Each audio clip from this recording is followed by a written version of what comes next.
Welcome back again, ladies and gentlemen, to Joe Stunner Boxing. There was a very intriguing, in my opinion anyway, flyweight matchup that was announced by Matchroom today.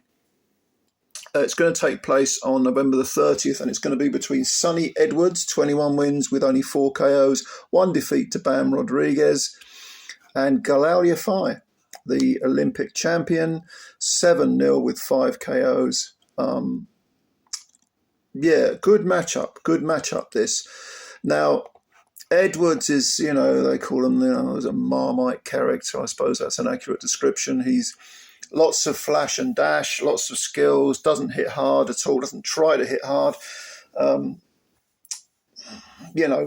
Very slick, moves his feet a lot, throws a lot of punches, pops the jab and all that sort of thing. Very good fighter, orthodox stance, as you'd expect for a flyweight. He's short, 5'3", but he boxes well, and he can box in that style against guys who are taller and rangier as well. He does have very, very good timing as well, good skills. And he's 28 years of age. Now, like I say, he's had 22 fights. Galal Yafai has had 7, but is 3 years old. He's 31. And he's roughly the same size. He might be an inch taller, maybe. What else can you say about him? He's a southpaw. Should point that out, of course. From Birmingham. I think he's from West Midlands. And this fight is going to take place in Birmingham. So he'll be the home fighter. Now, Galal Yafai, as we know, Olympic champion, has looked absolutely tremendous in places in those 7 fights. Although his third fight? Might be his third fight. He won a split decision over a guy called Galal Rodriguez, I think the guy's name was. Rodriguez or Garcia, something like that. And I can't remember the name, can't remember his name, sorry. But the guy came in with, this was in Abu Dhabi, I think. And he was in Saudi Arabia anyway. And this guy, Garcia or Rodriguez or whatever the hell his name was, he came in with a 13-1-1 record. And a lot of people thought he beat Yafai.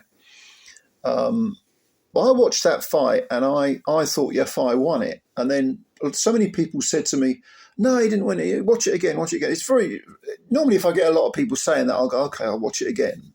And I did think you can make a case for Yafai winning that, for the other fellow winning that fight. I got to be honest with you. It's one of those fights where, see, I don't like re-watching fights when I'm under pressure to change my mind effectively.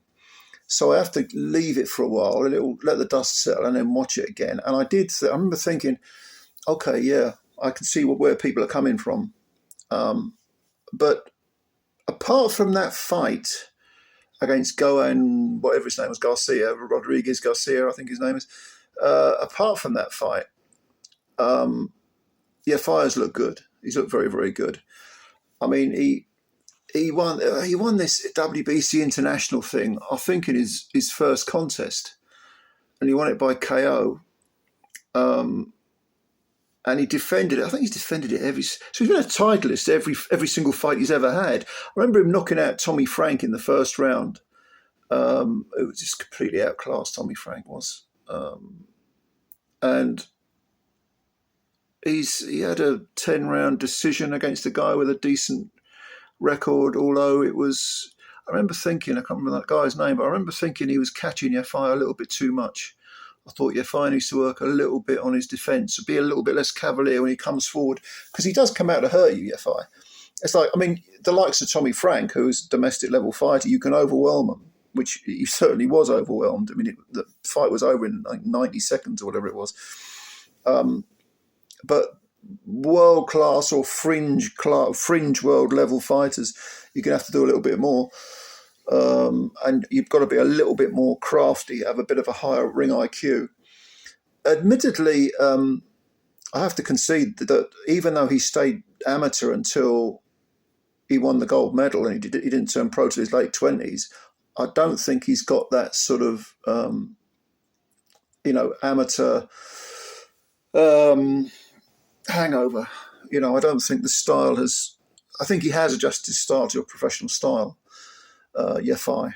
And he seems to do the rounds pretty well. It's just that he strikes me as being someone who'll get into a rhythm, and when he's having great success, and if you think of like Kid Galahad against Kiko Martinez, where he was having things his own way and he was just getting into the rhythm, bang, boxing well, boom, boom, boom, boom, boom.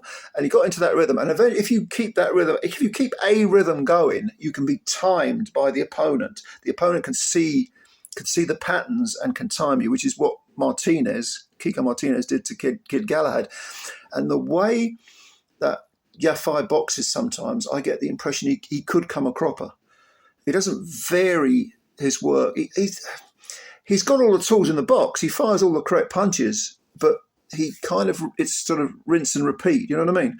And if you're in there against a guy who might be losing the rounds, but is a crafty, intelligent fighter, he might be slower of the foot and the fist, but if he can time you, it's all over. It can be all over. Now, that's probably not going to happen. I doubt very much whether that will happen with Sonny Edwards, because Sonny Edwards doesn't hit very hard and very often will like to outbox you. He'll always try and outbox you. The only fight he's ever tried to have was against Bam Rodriguez, and that's because he had a damaged eye and he thought, I can't get my range, so I'm going to have to just fight my way out of this. And it didn't work out, but there's no shame in losing to Bam. He was retired by his corner after 9 rounds. He came back with a win against Adrian Curiel in his last fight. I think there was a clash of heads. I know it was a technical decision after 9, and Sonny had a very bad cut and was actually booed by the crowd because of his style. It's not the most entertaining style you can imagine. And in America, I don't like that stuff. They do not like that stuff. That was over in Phoenix, Arizona. They didn't like it at all. They were booing and Sonny in the post-fight interview was like, he seemed shocked. Well, why are you booing? I don't understand. I wanted to fight on. Maybe you wanted to fight on, mate, but people weren't enjoying it. That's the point. And I said this about Shakur Stevenson in a previous video. You know, you can be brilliant at what you do, but if you're not entertaining, the chickens are going to come home to roost. But if Sonny beats Yafai, make no mistake about it, he's back in the mix. And if Yafai beats Sonny, and he really needs to at 31, a 31-year-old flyweight, he really needs to get his skates on a bit. If he does that, a former IBF champ? He was IBF champ when he's Sonny. Then yeah, he's on the map, definitely. And I think the winner of this will probably get a title shot. But an interesting matchup. Both matchroom fighters, of course. Sonny tends to manage, well, he does manage himself and has moved from, I think with Frank Warren, and he was with, is it Pro Bellum or someone? And then he come along to Matchroom, and he's doing well. He's doing very, very well. He's had a good career. Who would I pick? I'm going to refrain from, it would only be a guess at the moment. Gut instinct, feel. And to be honest with you, I'll have to really think about this one. I think this is a difficult one to predict. But who do you think? I mean, what do you think of the fight, first of all? Do you think it'll be entertaining? Because although I don't find Sonny Edwards entertaining, I think this will be an intriguing fight because I think you'll have Yafai coming forward and throwing a lot of punches and trying to make Sonny fight. Do you know what I mean? He won't allow Sonny to skip around him and do all his little semicircles and all that stuff. So what do you think? Do you like the fight? Do you think it's a good fight? November the 30th is the date. It's going to be in Birmingham. So like I say, Yafai will be the home guy, but we'll see. Let me know what you think. Subscribe to the channel if you're new. Hit the like button. I always say that, but you can help the channel out a great deal. And I'll have a read of what you've got to say and reply to as many comments as I can. All right. Thank you, ladies and gentlemen. The weekend is here, which is never a bad thing. I will speak to you soon, and bye for now.